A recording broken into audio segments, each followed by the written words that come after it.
Like our content? It's funded by viewers like you. Please consider becoming a sustaining supporter of New Church Live today.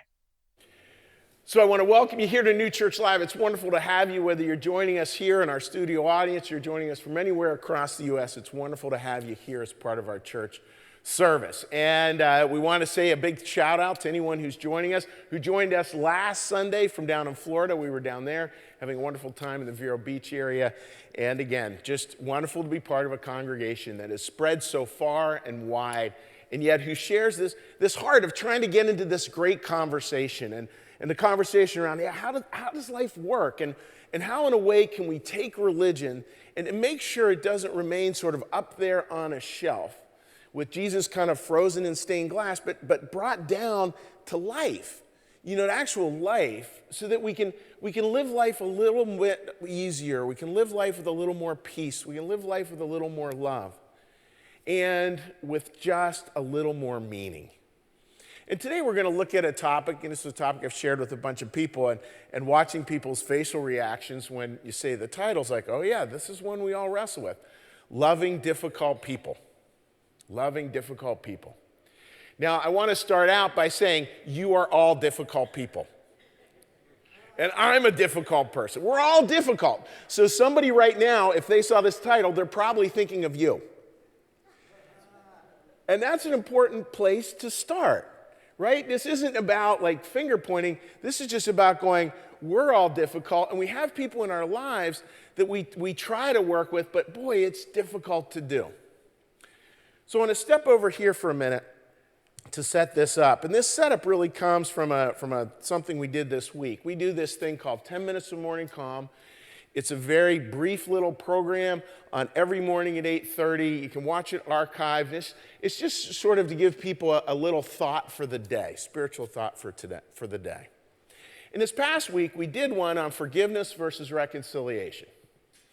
And forgiveness is something that I can do. If somebody hurts me, I can forgive them. I can do it from a million miles away or 10 years down the road. I can do it. It takes nothing else but myself, my own humility to do that. But then there's this reconciliation part, to be reconciled. And that's where you actually need two people. And this comment came up, and I thought it was a really tough question. What do you do when you keep on trying to reconcile and it keeps on failing? When you keep on trying to bring the better angels of your nature to bear? When you're coming from a place of forgiveness and you're looking to reconnect, but it just doesn't happen. In today's service, we're going to talk about that some, and we're going to talk about it not to give like the answer, but essentially like a buffet, give you a bunch of different ways to approach it, because there is no one answer to that. It is really difficult. And I would start with this, is as we come into this whole conversation, let's do the best we can to come from unconditional love. Now, what does that mean? I know for me, I imagine for most of us, there's this desire to repair relationships, but it's not because we want the relationship repaired per se, it's because we don't want to feel uncomfortable anymore. So it's really not about like reconnecting as much as it is just, I want to make sure you don't dislike me. Probably a fair number of us struggle with that. Unconditional love, it's not so worried about like, dislike, do you hear me now? But it's just going to be in this place of being deeply loving. And then being able to say what needs to be said or not, do what needs to be done or not, but either way, keeping that light, the candle over there, keeping that light central. Where we're really going to keep on trying to step back into unconditional love. That's where we want to be. Because I think as Christians, we get caught kind of between two places. When you look through how Jesus handled it, well, you look at stories like famous one, Jesus throwing the money changers out of the temple. That's a story in and of itself.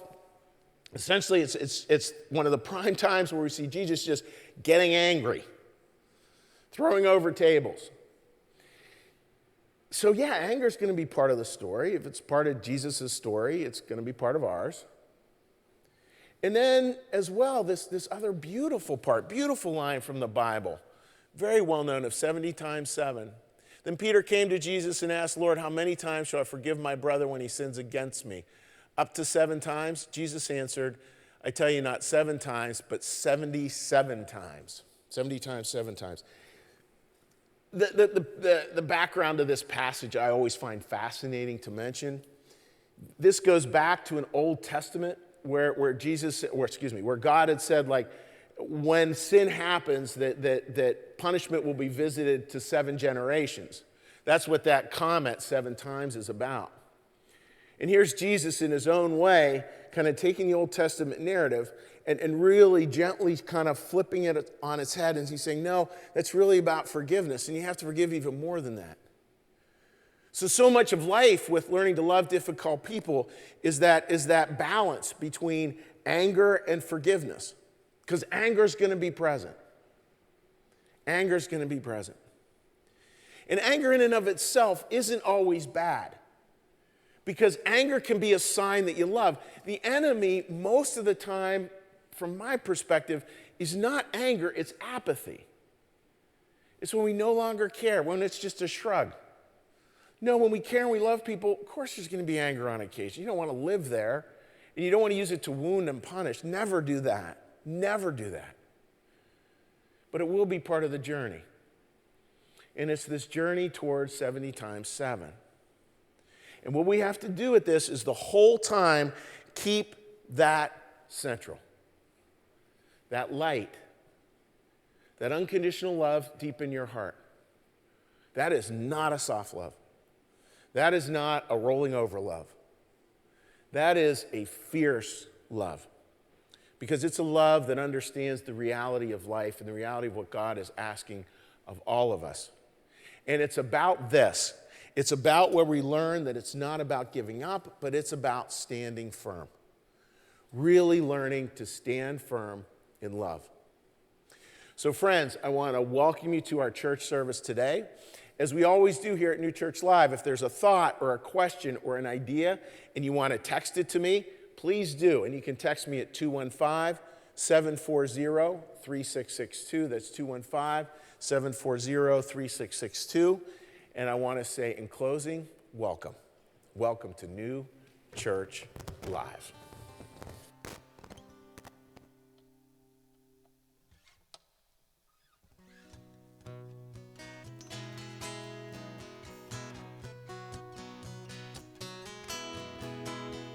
Love heights, I'm gonna take you to the higher heights. Love heights, love heights, I'm gonna take you to the higher heights. Love heights, there ain't no use in making life a bore, doing all the things that we've done before. Got our strength, got our destination. Here in our corner, there'll be no frustration. Higher and higher, higher and higher, we'll make the temperature rise. Fire to fire, fire to fire, don't need no disguise. I'm gonna take you to the love heights. I'm gonna take you to the higher heights. Love heights, so love heights. I'm gonna take you to the higher heights. Love heights. Step out now and come into this oneness. Don't you know we're gonna fill this room with gladness? In a world that tries to keep us down, rules and regulations we try to get around. Higher and higher, higher and higher, we'll make the temperature rise. Fire to fire, fire to fire, need no disguise. I'm gonna take you to the love heights. I'm gonna take you to the higher heights. Love heights, say love heights, love heights. I'm gonna take you to the higher heights. Love heights, love heights.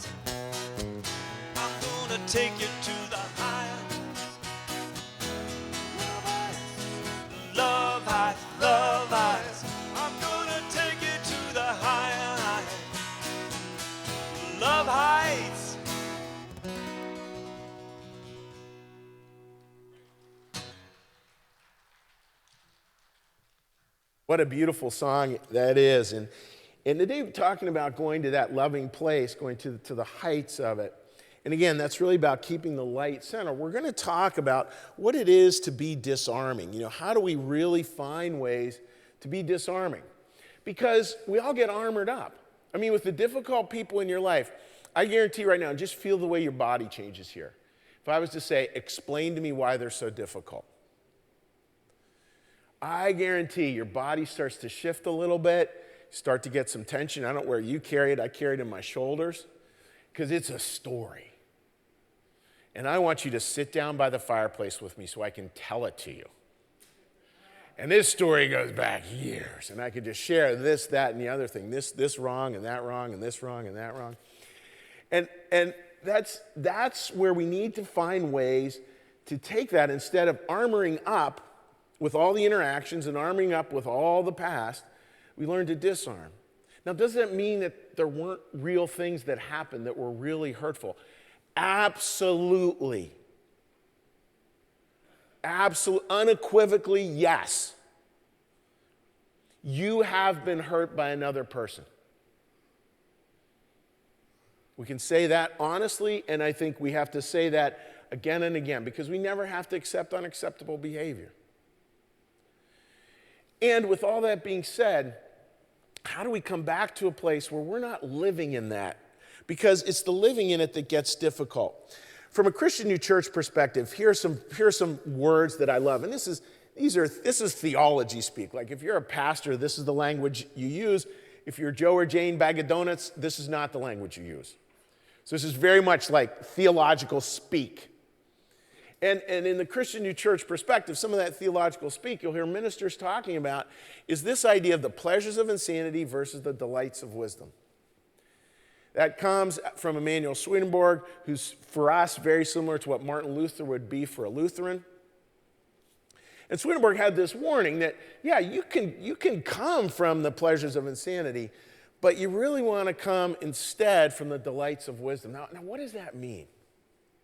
Well, the pleasure of insanity is one that is particularly fun to talk about.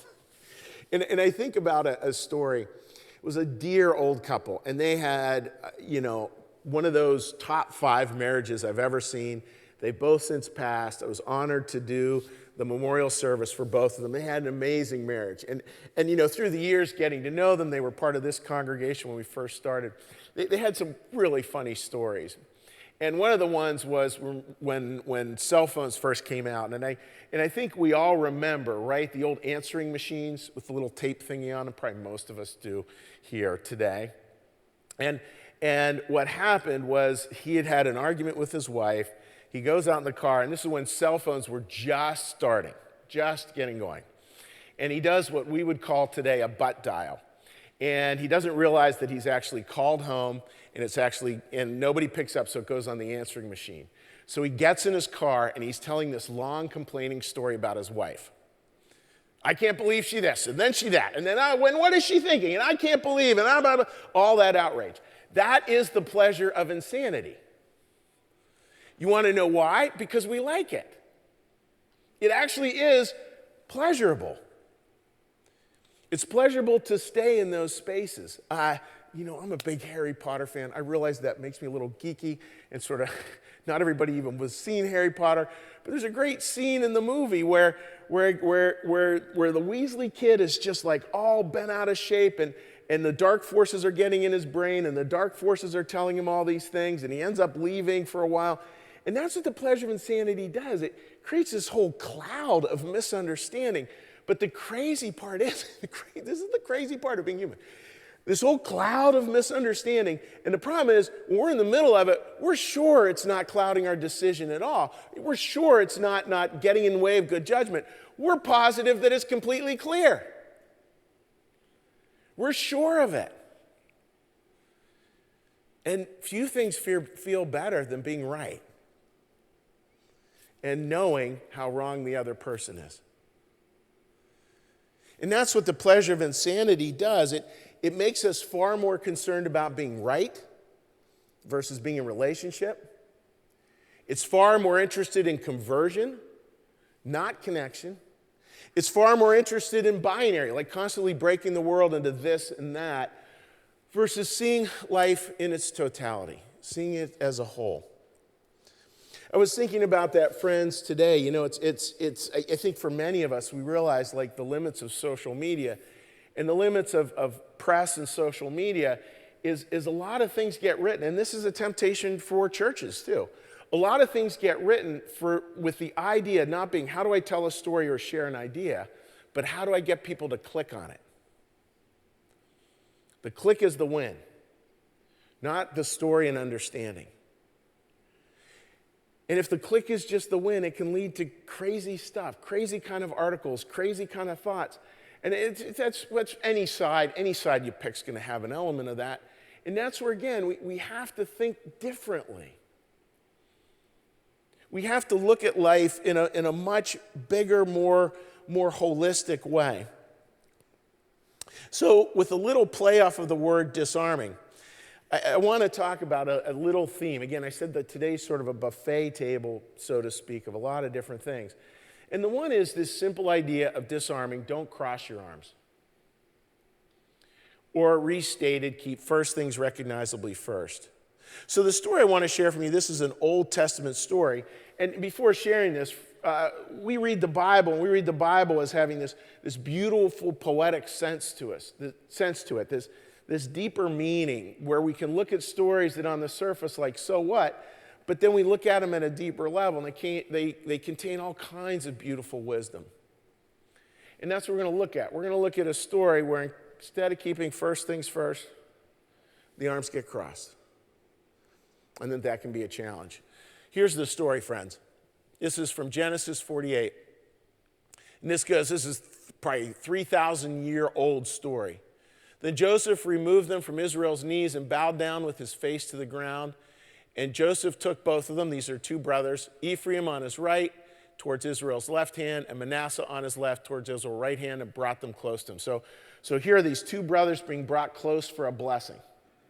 And on one side is the firstborn brother that's supposed to get the primary blessing. And then there's this other brother who's the younger brother who's supposed to get the secondary blessing.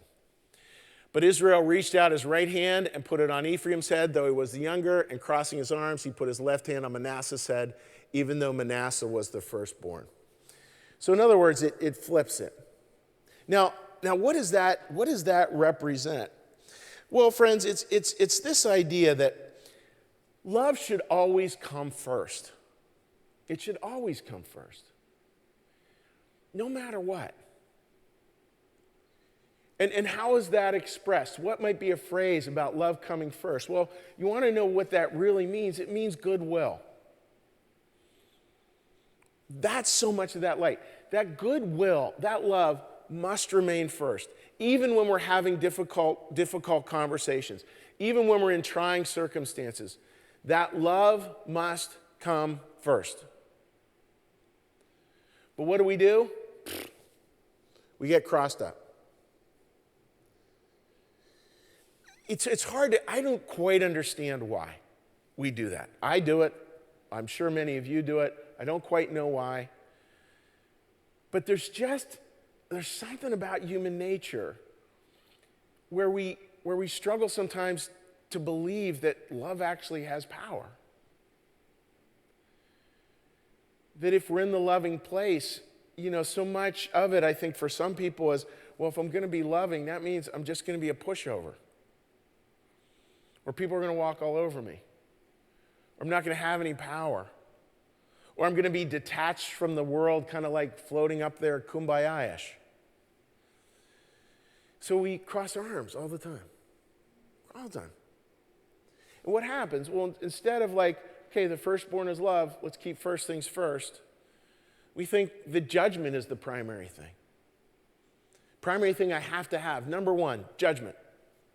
And I'm not talking good judgment, like I don't want to cross the street if there's a lot of traffic. Good judgment, that's more discernment. I'm talking about that idea that our job is to our job is to judge everything. Here's a caution for you to throw out there. And probably most people don't wrestle with this, probably some people do. Sometimes we witness people in our lives who are struggling, and they believe their job is to judge everyone and everything. And again, you might be somebody who does it. We might be people who do that. I think we probably all have parts of our life where we do that. Don't fall in love with that judgment.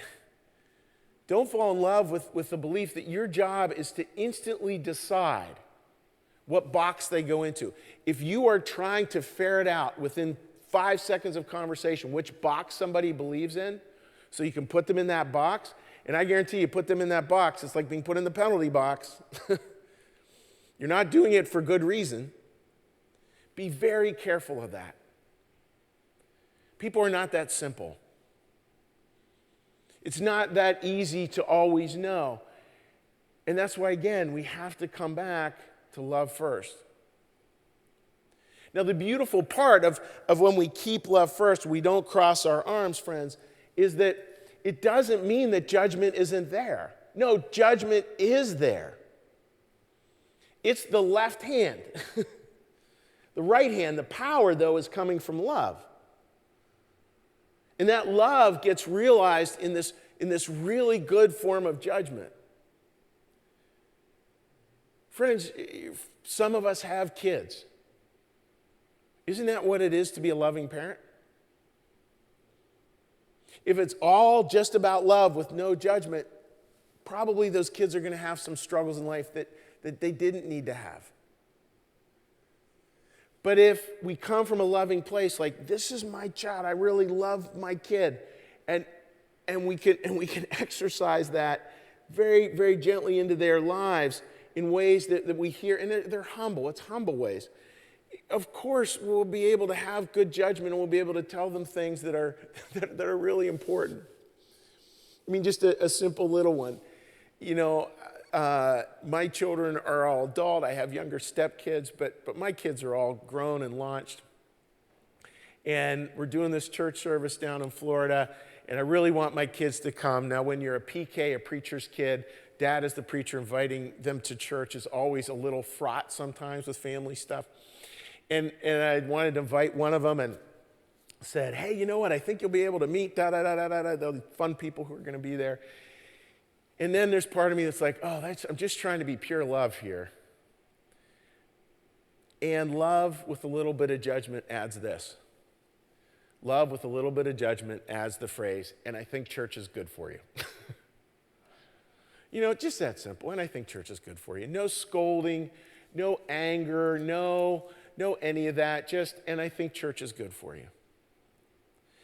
That, I think, friends, is where we're supposed to go. Now, again, they get to choose it. They get to choose it. You want to leave people in freedom. But there's no problem with love and judgment going together. It's when we're only about love or we're only about judgment. That's where we can get off base a little bit. Now, what might it look like, friends, when we really kind of keep those things separate, you know, in the healthy way, like love and judgment? Again, they're understanding this is firstborn, this is secondborn. I think a phrase that I've been thinking about for this sermon is the phrase mercy. Real mercy. Now, mercy is not, friends, it's not like the king or the queen on high deciding that you are now forgiven. Because as royal me, I can look at thee and say, you are forgiven. It's not a hierarchical thing. Mercy, this is like hard to get into the right words, and where I actually wish we could have a big conversation about it. Mercy is where we're really all aware of our shared brokenness. Where nobody has it right, quote unquote. Where we're all stumbling through life, simply trying to do the best we can. And we can look at a really difficult person in our life and just get that. Just get that. And they may be stumbling a lot more than you are at any given moment. But that doesn't mean you're not stumbling too. I mean, that's so much like the flavor of mercy. There's a great book by the author Serene Jones, and Serene Jones is the president of Union Theological Seminary up in New York City. Brilliant book, brilliant writer, brilliant theologian.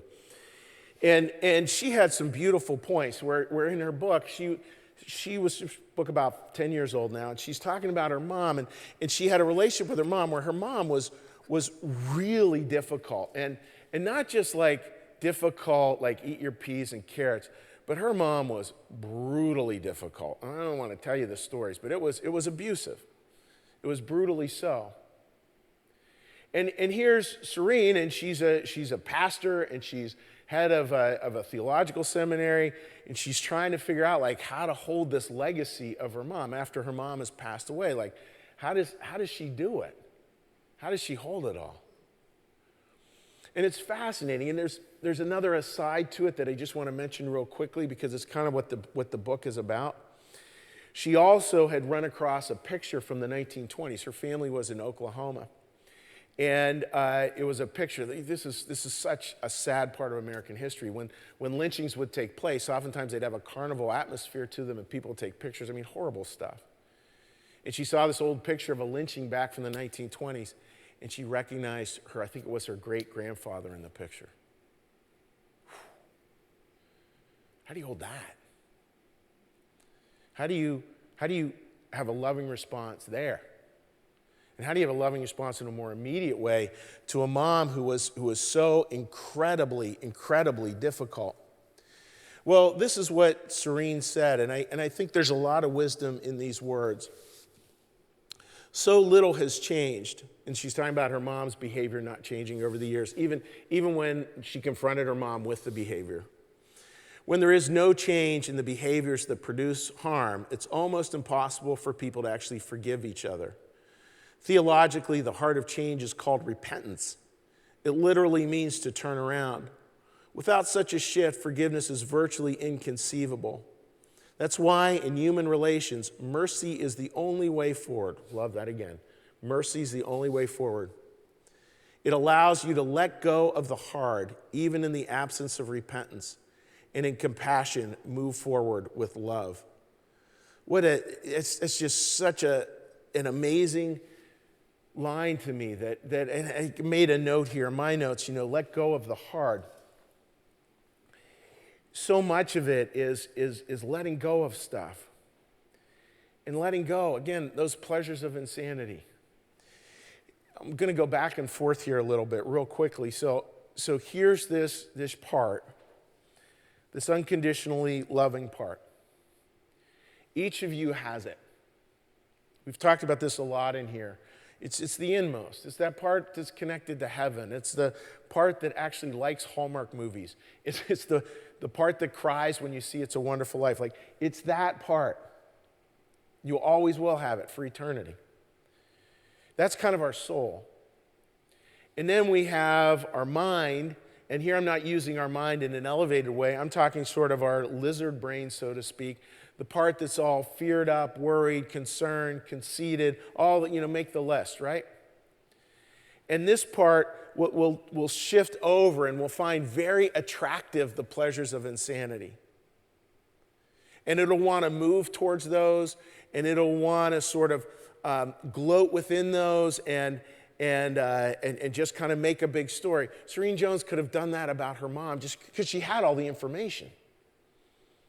And she just could have lived in that place. But she would have been living, I think this makes sense. She would have been living here, not there. And God's whole divine providence is the journey home to that. It's not the lost journey to here. So our work, with a lot of humility and a lot of prayer, is to keep coming back to this. Now, this is not a part, friends, that doesn't have judgment. This is not a part that isn't able to make hard calls. It's able to make them from love, and it's able to let go of what the results will be. Because it's transformative love. How they hold it doesn't matter anymore. What matters is coming from love and expressing love and trying, if we see from this, if we come from this, maybe even way down the road, maybe even an eternity later, they will do the same because they've seen the power in that. For Serene Jones, it came with this brilliant insight. Love this insight. She realized that she could no longer, in any meaningful way, love her mother up close because it was too toxic. It was too dangerous for her. Not in a physical way, but in a psychological way. So she had this brilliant little formulation. She said, I realized I could no longer love my mother up close, but what I could do was I could send my love to my mother. Great theology. Because it's not divorced from love. And it's moving away from the pleasures of insanity that have all the information, that can make all the arguments, that can prove our case, can give us our day in court. It's moving away from that into something very, very different. And then what happens, friends? This is a beautiful line again from her. Mercy is the process of becoming permanently forgiving. That place where we realize, yeah, we're all broken. There's a shared brokenness about human nature. There are some situations where we just have to have distance. And in those, what we can do is we can send our love to other people if we can't love them up close.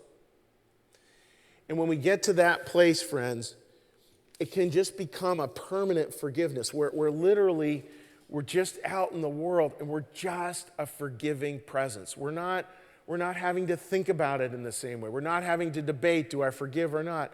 No, we're just doing it. And that's why, again, from a Christian New Church perspective, we talk about forgiveness, and the lines that's used is forgiving must be immediate and forever. Now, very few people, I think, get to that in this life. But what a beautiful idea. Immediate and forever. Because when we establish that and allow others to cross that bridge, the hope is this, that it becomes a bridge that we can cross too, because we're going to do the same thing in our own way. And we're going to need that same immediate and forever forgiveness from God and from those we love. And that's where, friends, again, we can really get clear on what it is to love difficult people, including ourselves. When we come back, what I want to talk about is what more practice, what else can we do on top of this that's going to help us to live more and more into this loving space.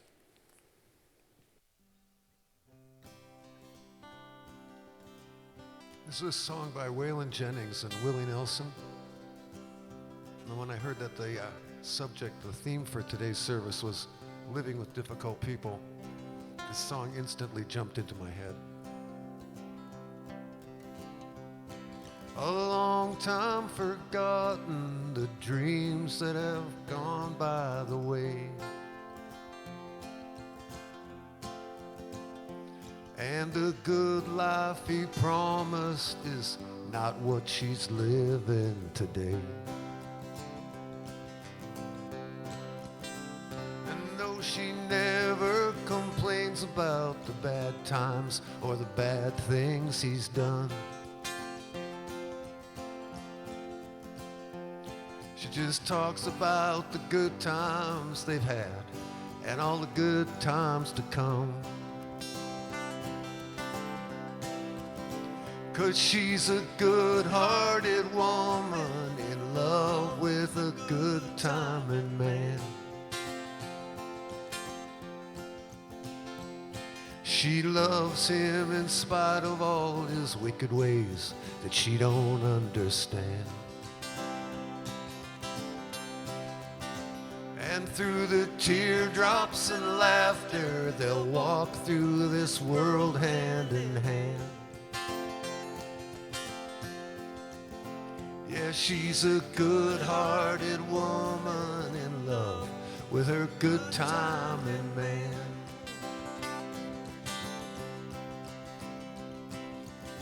He loves the bright lights, the got time and a good time and friends.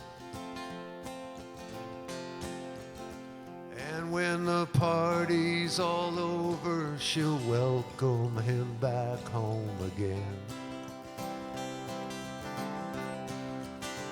Although she doesn't understand him, she does the best that she can. 'Cause she's a good-hearted woman in love with a good-timing man. Yeah, she's a good-hearted woman in love with a good-timing man. And she loves him in spite of all his wicked ways she don't understand. Through the teardrops and laughter, they'll walk through this world hand in hand. Yeah, she's a good-hearted woman in love with a good-timing man.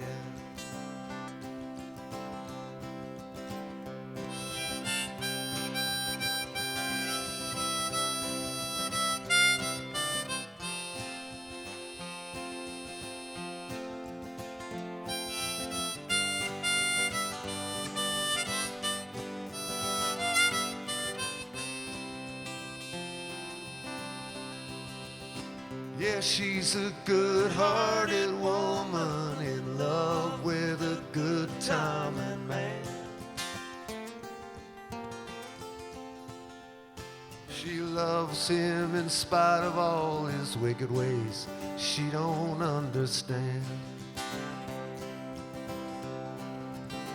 And through the teardrops and laughter, they'll walk through this world hand in hand. Yeah, she's a good-hearted woman in love with a good-timing man. Yeah, she's a good-hearted woman in love with a good-timing man.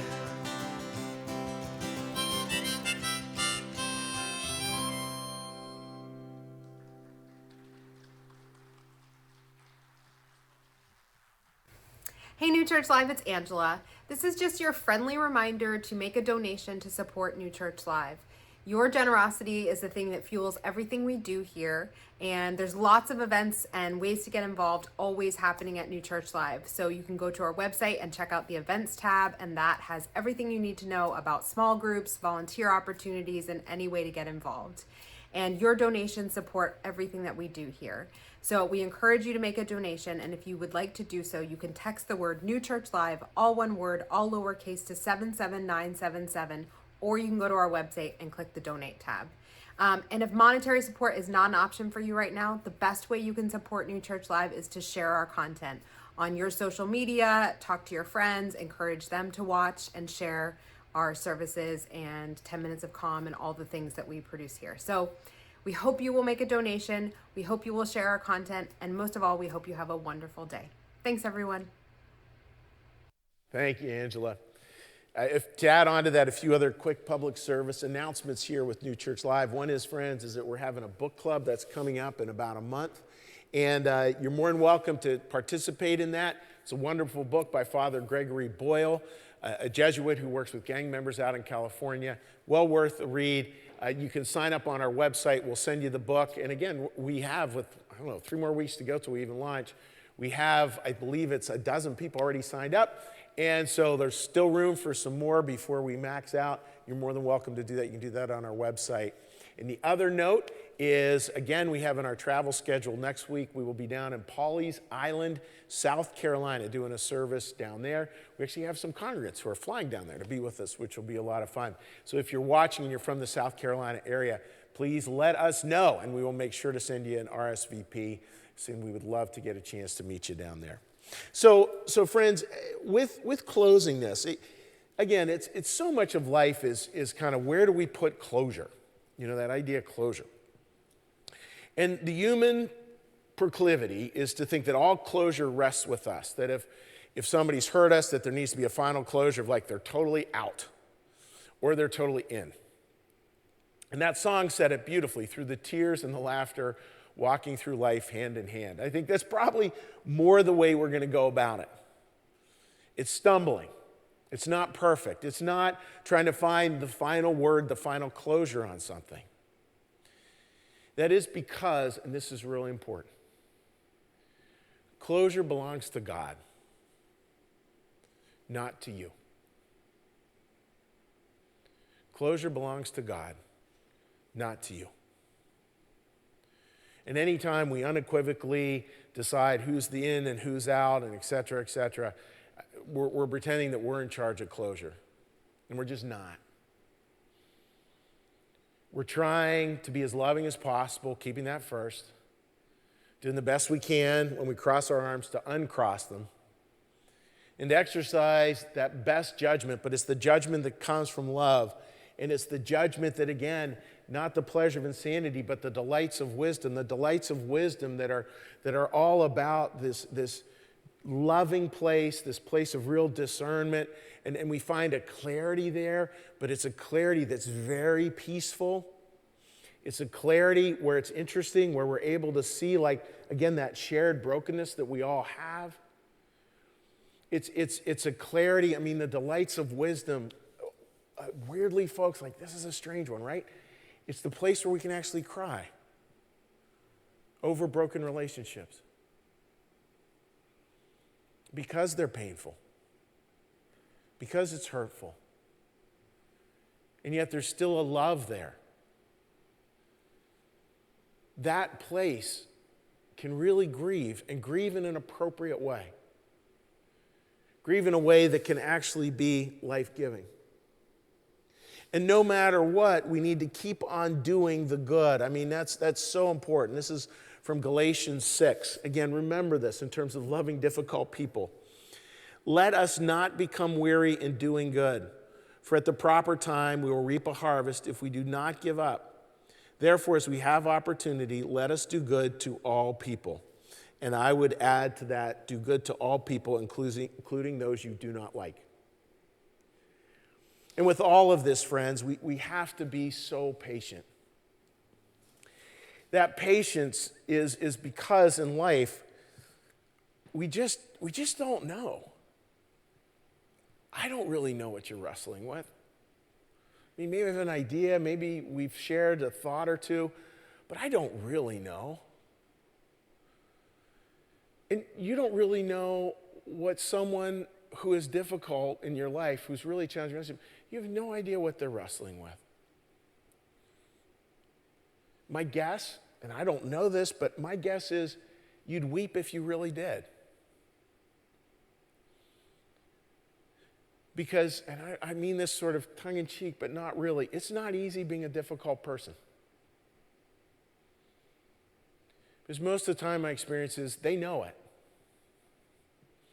They know it. But for whatever reason, they can't find their way out. Now, an aside to that, friends, God's going to win in the end. Because God's love, that light, ain't going anywhere. And it will eventually win. 100% guarantee that. And at the same time, we need to remember this beautiful passage from 1 Corinthians 13. For now we see in a mirror dimly, but then face to face. Now I know in part, then I shall know fully, even as I have been fully known. Like the best we can do in this life is just see it dimly. And it's holding out the hope that eventually we will be able to see. And what will we eventually be able to see? Well, I don't think eventually God's going to give us the insight to be like, yeah, you were right the whole time. What a jerk. I don't think that's going to happen. I think what we'll really see, this. We'll really see it. We'll see it in other people. We'll see it in God. We'll see it through the tears. We'll see it through the laughter. we'll see it over and over and over again.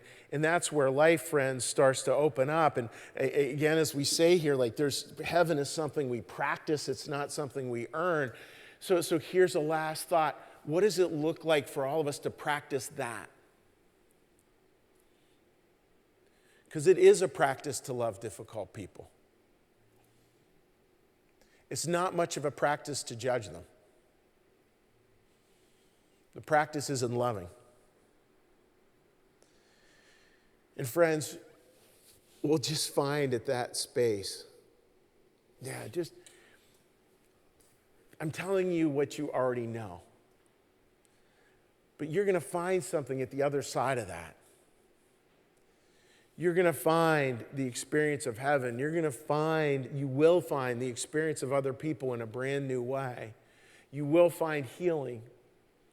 You will find so many things. And again, it doesn't mean, as Serene Jones says, it doesn't mean that all of a sudden there's this close forgiveness where we're able to like cozy up right beside someone, because they may be in a place where that's not possible, nor is that prudent for you to do. But you can certainly keep your heart present, even if they're a million miles away, literally or figuratively, or separated from you by decades. You can still keep your heart. You can still wish them goodwill. You can still love. You can do all those things. That's where you're free. So friends, let's just try that. Let's try that this afternoon. Let's try that this week. And just watch some of the miracles that might happen. And the miracles probably won't be changing them. But it certainly will change us. And change our walk, all of us, on our way home. Amen. What we're going to do now, friends, is now I'm going to offer a little prayer, little meditative time. Do the Lord's Prayer in there as well. And then we invite you, if you'd like, again, feel free to shoot a comment about the service. I already did get some comments. Love getting them. Somebody asked the question of, did his wife ever hear the answering machine? You know that first story? Yes, she did, and it made for a great story with couples. If you have any questions or thoughts, feel free to share them. It's wonderful when we have a broader conversation around these topics. So please join me now in a prayer. Lord, thank you for your presence here today. And Lord, help us to do this. Help us to really find ways to love difficult people.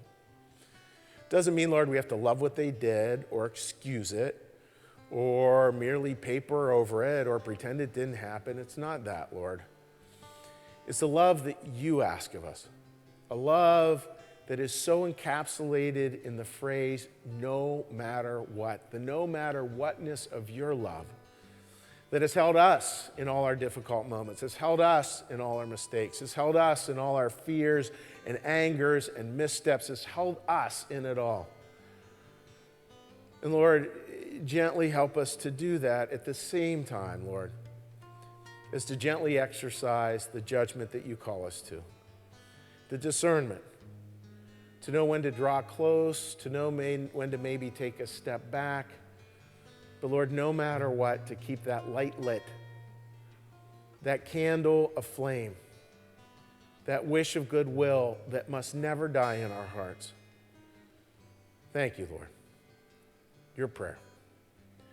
Our Father, who art in the heavens, hallowed be thy name. Thy kingdom come, thy will be done, as in heaven, so upon the earth. Give us this day our daily bread, and forgive us our debts, as we also forgive our debtors. And lead us not into temptation, but deliver us from evil. For thine is the kingdom, and the power, and the glory forever. Amen. May the Lord bless you and keep you. May the Lord make his face to shine upon you and be gracious unto you. May the Lord lift up his countenance upon you, bring you peace, and bring you home. Have a wonderful week, friends.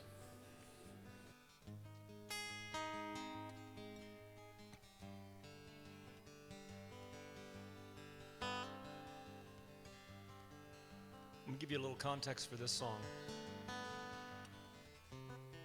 is not so much about dealing with difficult people, but collectively our difficulty with people. This is a song about a coyote man. It's somebody that helps somebody cross a border. So what I'm trying to get at in this song is about the sympathy, or the lack of.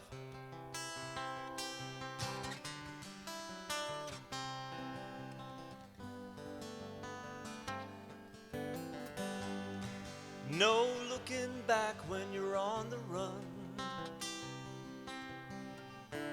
leaving behind your life for a better one, crossing the desert in the dark at night, evading border guards 'cause you got no rights.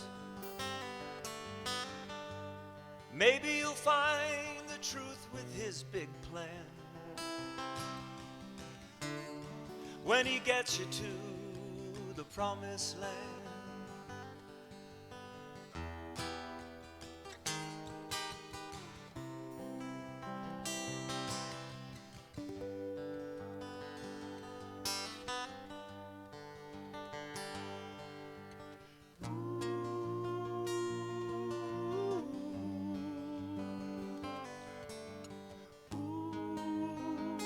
Coyote man,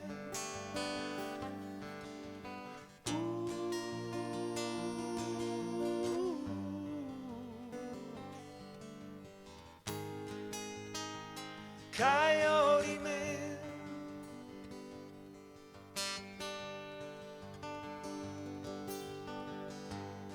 paying them up with the family plan to take you to paradise over the Rio Grande. Desperation in the stream, all in search of the American dream. He'll take you over when you decide to cut loose all of your old time.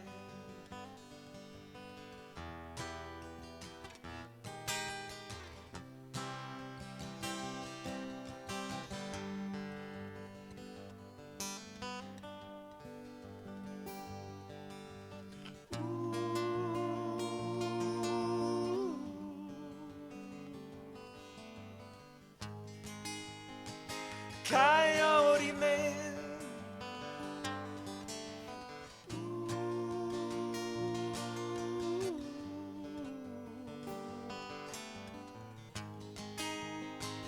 coyote man,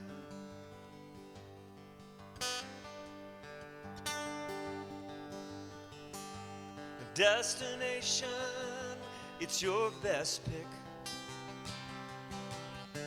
You just can't blame him when you feel homesick. His job is over when he takes you there. The people need you, but they don't want you there. For all the money and the sacrifice, is missing your loved ones really worth the price?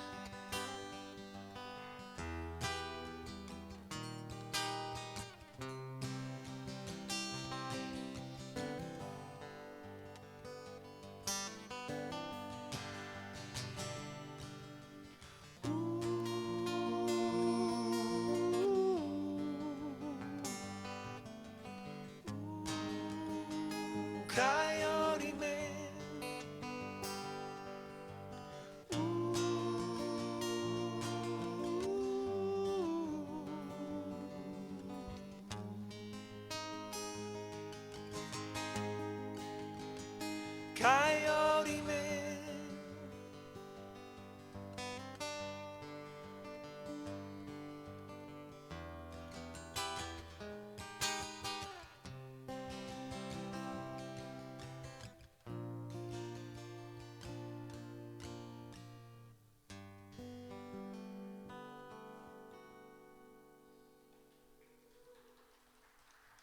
you, everybody. All right, we have a birthday in the house. Yesterday was Chuck's birthday. He turned 60. He joined our club. Happy birthday to you, Chuck. Happy birthday to you, Chuck. Happy birthday, dear Chuck. Oh, happy birthday to you. Happy birthday, Chuck. It was your birthday yesterday. Yeah. And many, many more. Speech.